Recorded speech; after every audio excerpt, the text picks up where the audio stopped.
Alkisah, ada seorang janda tua dengan anak laki-lakinya. Anak itu mempunyai bentuk fisik yang aneh, badannya mirip dengan periuk. Karena itulah orang menyebutkan dengan julukan Joko Kendil. Walaupun tubuh Joko tidak normal, ibunya mencintainya apa adanya. Ia juga tak pernah menyesali nasib anaknya. Apapun yang diminta Joko, ia selalu berusaha mengabulkannya. Joko tumbuh sebagai anak yang bahagia. Ia dikenal sebagai anak yang jenaka, tapi kadang-kadang juga nakal. Ia sering ke pasar, lalu ia duduk di dekat pedagang. Pedagang mengira Joko itu sebuah periuk sehingga ia menaruh sebagian makanannya di atas tubuh Joko. Ia juga sering menyelinap ke pesta. Orang menyangka Joko itu periuk biasa sehingga orang itu menaruh makanan di sana. Kemudian dengan diam-diam Joko pulang dan membawa makanan untuk ibunya. Ibu Joko marah melihat kenakalan Joko. Ia menyangka Joko mencuri. Joko lalu menjelaskan kalau semua orang menyangka dirinya periuk.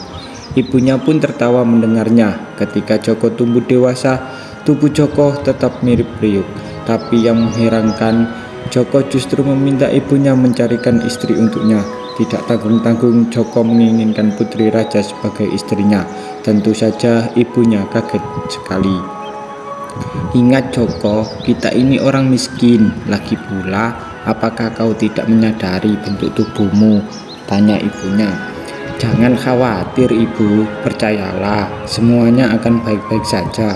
Sekali lagi, saya minta tolong agar ibu melamar putri raja untuk dijadikan istriku, ujar Joko menghibur ibunya. Dengan hati penuh keraguan, ibu Joko pergi menghadap sang raja. Raja mempunyai 3 putri yang cantik. Ibu Joko mengungkapkan keinginan anaknya pada sang raja. Raja sama sekali tidak marah mendengar penuturan ibu Joko. Sebaliknya, raja meneruskan lamaran itu pada ketiga putrinya. Putri sulung mengatakan, "Saya tak sudi, ayahanda, saya menginginkan suami yang kaya raya." Putri tengah mengatakan, "Suami yang saya inginkan seorang raja seperti ayahanda." Berbeda dengan ketiga kakaknya. Putri bungsu justru menerima pinangan itu dengan senang hati. Sang raja pun sangat heran, tetapi karena putri bungsu sudah menyetujuinya, ia tak dapat mencegah pernikahan itu. Sayangnya, putri bungsu selalu diejek kedua kakaknya. "Suamimu berjalan mirip bola menggelinding," ejek putri sulung. "Suamimu mirip tempayang air," ejek putri tengah. Putri bungsu bersedih, tapi ia berusaha sabar dan tabah. Suatu hari, sang raja mengadakan lomba ketangkasan, tapi Joko tidak bisa ikut. Ia mengatakan pada raja badannya sakit. Lomba ketangkasan itu diikuti banyak orang penting seperti para pangeran dan panglima. Mereka berlomba naik kuda dan menggunakan senjata. Tiba-tiba datang seorang kesatria gagah. Ia sangat tampan dan tangkas menggunakan senjata. Putri sulung dan putri tengah senang sekali melihatnya. Mereka jatuh cinta pada kesatria itu.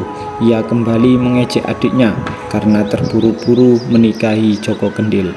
Putri bungsu pun berlari ke kamarnya sambil menangis. Di sana ia melihat sebuah kendi. Karena kesal, ia membanting kendi itu hingga berkeping-keping. Kesatria gagah itu masuk ke dalam kamar putri bungsu. Ia mencari kendi, tapi kendi itu sudah hancur. Lalu ia melihat putri bungsu menangis terseduh-seduh. "Ada apa istriku?" tanyanya. Tentu saja putri bungsu kaget. Bukankah suaminya adalah Joko Kendil? Lalu kesatria itu menceritakan dirinya yang sebenarnya. Ia sebenarnya Joko Kendil, suaminya.